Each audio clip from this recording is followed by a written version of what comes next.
Hi, everybody. This is Eric again with another Black History moment. Today is a little somber.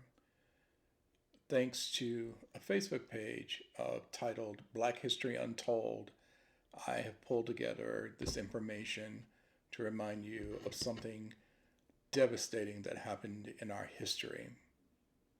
And those who don't remember history are doomed to repeat it. The 16th Street Baptist Church bombing was a white supremacist terrorist bombing of the 16th Street Baptist Church in Birmingham, Alabama, on Sunday, September 15th, 1963.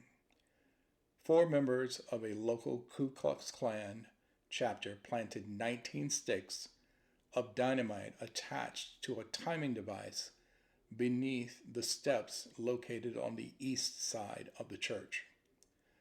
Described by Dr. Martin Luther King Jr. as, quote, one of the most vicious and tragic crimes ever perpetuated against humanity, unquote, the explosion at the church killed 4 girls and injured between 14 and 22 people. Although the FBI had concluded in 1965 that the 16th Street Baptist Church bombing had been committed by 4 known Klansmen and segregationists whose names were Thomas Edward Blanton Jr., Herman Frank Cash, Robert Edward Chambliss, and Bobby Frank Cherry, no prosecutions, not one, were conducted until 1977. Think about that, 1977, when Robert Chambliss, singularly, was tried and convicted of the first-degree murder of one of the victims, 11-year-old Carol Denise McNair, not even a teenager. As a part of a revival of effort by states and the federal government to prosecute cold cases from the civil rights era, the state conducted trials in the early 21st century of Thomas Edwin Blanton Jr. and Bobby Cherry, who were each convicted of 4 counts of murder and sentenced to life imprisonment in 2001 and 2002, respectively. Future United States Senator Doug Jones successfully prosecuted Blanton and Cherry.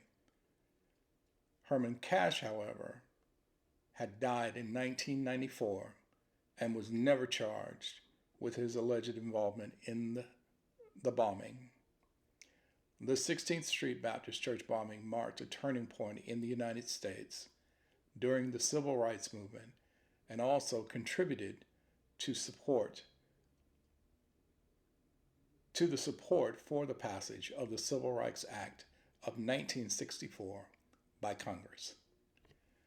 Before I move on to talk about the Civil Rights Act, we are now in an era where we repeat the names of our dead to give them life, to keep life on them because of the viciousness of their deaths.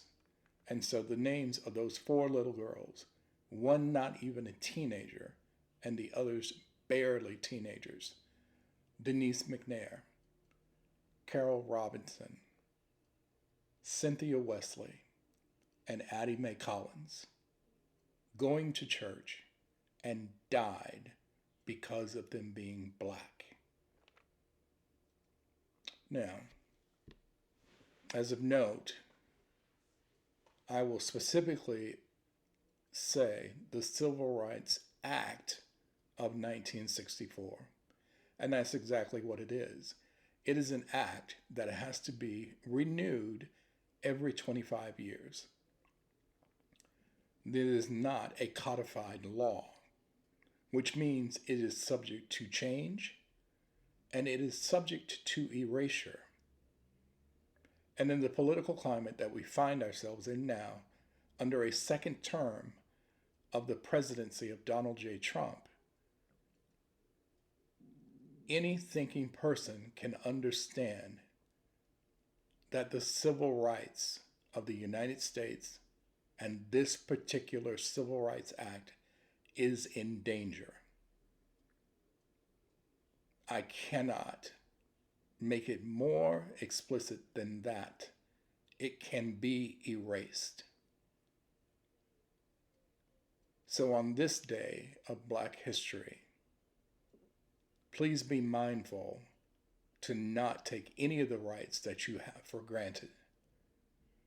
Transgendered members are under attack. And remember, there are Black transgendered men and women who are under attack.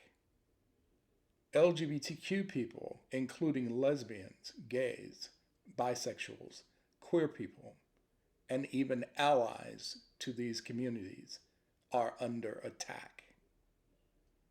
Our relationships are under attack. Our legal relationships, not just marriage, but adoptions, are under attack.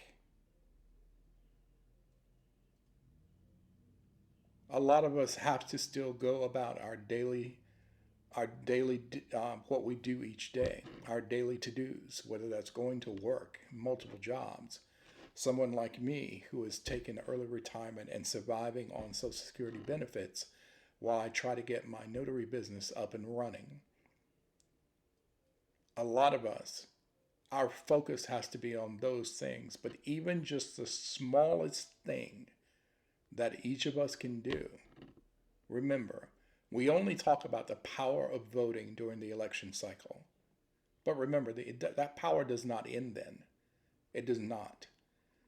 There is still power in that. While voting, your voting registrations are also under attack. Here in North Carolina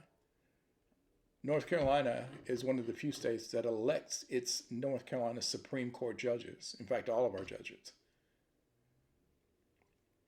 We still have not settled a Supreme Court seat race because the Republican candidate is still trying to get 60,000 votes.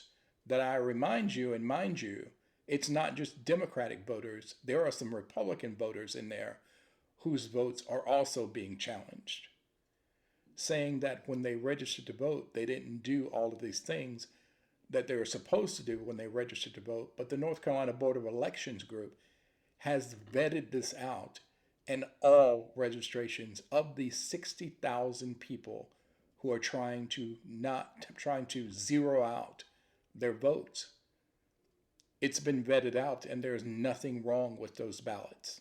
Yet the Republican candidate is still holding this up. And so Justice Riggs, who is currently in this seat and won the election by over 700 votes, there have been 2 recounts, and she still wins by over 700 votes, and yet this Republican candidate is still trying to hold up this election. So she still has to do her work, her justices. But if it turns out by some ridiculous notion that somewhere her election is overturned and he becomes the justice, all of her work, all of her decisions will have to be reviewed. And all of her decisions could possibly be overturned. This is the climate that we are living in. Get out your voter registration card. Find out who your congressional representative is. I will go ahead and tell you who your senators are. They are both Republicans. They are both MAGA supporters. Ted Bunsen and Thom Tillis. They are both up for re-election. Thom Tillis has to run for the seat again in 2026. Ted Bunsen has to run for the seat again in 2028. We can take those seats back. We can. I'll give you an example of why Thom Tillis should not be in his seat anymore. He said during a news conference, either yesterday or the day before, and I won't quote here because I can't remember exactly what he said, but a reporter asked him about Elon Musk, and of course, he's saying that none of us should be worried about Elon Musk because he can't do anything without their approval. Well, nobody else is saying anything except the Democrats. But what he said was that if someone did not know what disruption means, then they need to figure out what disruption means and then calm down. A chaotic presidency is not what this country needs right now. It's not. There's nothing that we can do unless Trump falls up and trips up on himself and does something so egregious that he could be impeached. And that impeachment wouldn't happen until we actually take back both the House of Representatives and the Senate back. That he would be impeached again and then this time be convicted of those charges. There's nothing we can do about Trump at this point. Until and unless that happens, or until the 2028 elections come around. But for each of our states, and North Carolina has been deemed a purple state, for each of our states, we can take that control back. Get out your voter registration cards. Look these people up. Call them, email them, call their local offices, email their local offices. Let them know that this is not satisfactory. This is not. Elon Musk is not an elected official.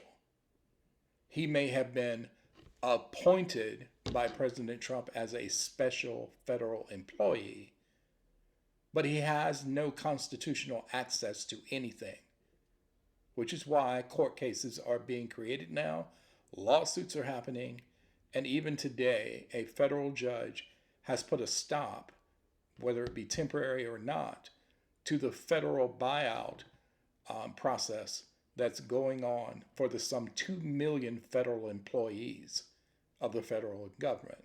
Today was the deadline for them to decide if they were going to take the buyout, which is called the fork in the road buyout, or still continue to work with the possibility of them losing their jobs. First of all, that is the definition of a hostile environment.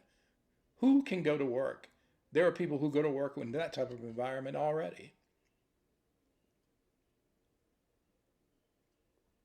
There has to be some kind of action done from people.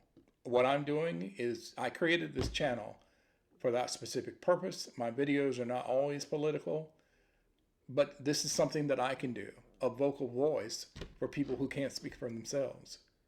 There are other people who are truth tellers, who have the time and have the resources that they can do channels about the actual news, who I follow and who inspire me to continue to do these videos.